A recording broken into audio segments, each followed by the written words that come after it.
Yes, I'm here with the wonderful Alan Fletcher. Otherwise known as Fletch, he's renowned worldwide as the legendary Dr. Carl Kennedy in Australian soap opera Neighbours. Alan, how are you? I'm very well, thank you. Was acting always what you aspired to do from a young age? From a very young age, yes, from the very time I was in primary school, I was always in all the school plays, and then at secondary school, I had some fantastic drama teachers who guided me and put me through a lot of plays. And by the time I got to university, even though I was studying other subjects, I worked on in the Dramatic Society until I went professional at age 20. Now, ultimately, your role in Neighbours has got to be your biggest acting role to date. In fact, it's been 15 years since you joined the show. Firstly, congratulations. Thank you. How does it feel 15 years on? Oh, it feels exactly the same as when I first started. Every day is a completely different day. Most people would think that you'd get bored doing the same job, but every day you get to do something different. It might be high drama one day or high comedy the next day. You get to work in some interesting locations and meet lots and lots of wonderful people. So it's also the bit outside Neighbours that makes it so much fun, getting out and meeting the fans and, doing all that sort of thing that actually makes it terrific fun.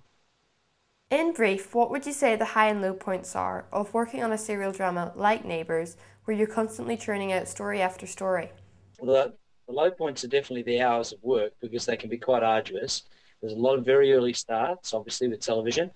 And the fact that we sort of film 48 weeks of the year means that it's quite wearing on you, particularly when you've got very little sleep. That's kind of the low, and there's an awful lot of waiting around too, which can become quite tedious. But the high points are that for an actor, when you get a scene that is really important and you help to make it work, and then you see it later on the telly and people talk to you about how much that scene meant to them, you realise that all the low points just disappear into nothing, and you only remember the good stuff.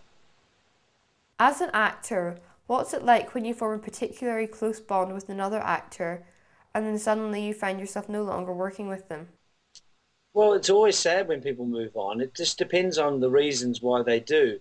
If an actor leaves the show because they want to, because they're going to some other exciting project, then you feel very happy for them. In some cases, actors have left the show because, for one reason or another, the producers haven't felt their character was working, and that can make you quite sad, particularly if they're close friends. But the nice thing is that we do see quite a bit of each other outside work anyway, and all those people who've been close to me, I still stay in touch with.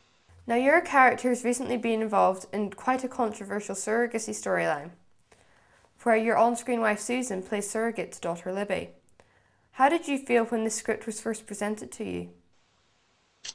Well, I'm going to be honest with you. I was a little unsure as to whether the story would work. I didn't know how it would be received and so forth because it's quite a convoluted idea, and it's the sort of thing that's likely to polarise an audience. I was very happy though the way the story proceeded because I thought it was actually a really interesting study in family politics and the way families relate with each other, particularly the relationship between Susan and Dan. And I thought the way Jackie Woodburn played the character and all the other actors acted their part, that the story came out to be one of the best Neighbours has ever had. What's the most memorable moment for you over the past 15 years you've been on the show? Oh, that's so tricky because there's so many moments that are memorable. I think I'll never forget the first time when Carl kissed Sarah because it was the very last episode of the year, and there was a big cliffhanger going on outside the surgery, and Carl and Sarah were in the surgery and she kissed him, and that changed his life forever. I think it's actually changed the Kennedys forever. So that's probably the most momentous moment, but I remember so many of them. There's certainly the scene where Susan found out about Sarah and slapped Carl is it's very high on the list of priorities there. Now, not everyone will know this, but as well as being a well-established actor, you're also a pretty savvy musician as well. In fact, you're in your own band, Waiting Room. Could you tell us a bit about that?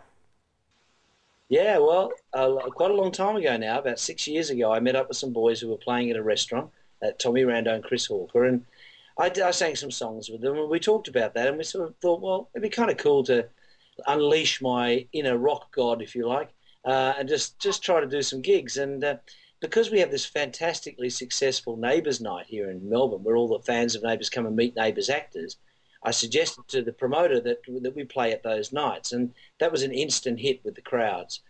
Before we knew it, we had universities in the UK interested in us touring, and in May 2005 we did our first tour. I've now done 8 tours, music tours of the UK, and we play every Monday night here in Melbourne to all the loyal Neighbours fans. So it's been a fantastic ride. We've recorded a couple of albums, and we have a live album and an album we recorded. We still write together, and as well as doing covers of songs that I love to play for an English audience and a UK audience. Are there any plans to come back to the UK with the band in the future? I hope so. I've just finished a tour. I finished in October, and they came straight back to finish off in Neighbours for the year. So I'll be hopefully on your fair shores again in sometime next year. If not for a tour, then possibly to come and do another panto. I did a panto in Aberdeen last year, which is sounds like it might be from your part of the country, roughly. And I do come to Scotland quite a lot, actually, to be honest, and I love it up there. But I'm sure I'll be back. The UK is like my second home these days. Now, one question that many of us are dying to know. Can you tell us what's in store for Dr. Carl Kennedy in Neighbours in 2010?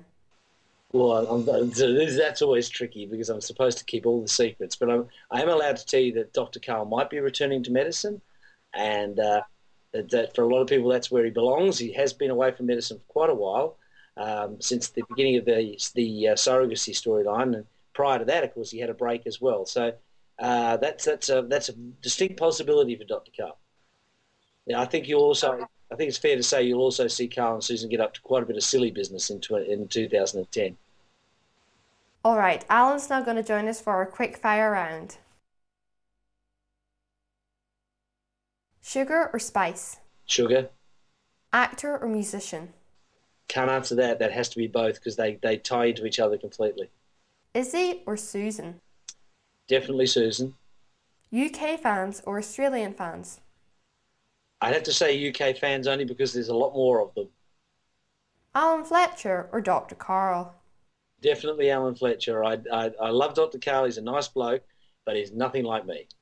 Well, thank you very much for taking time out to talk with us. You've been a fantastic guest. Okay, Dal.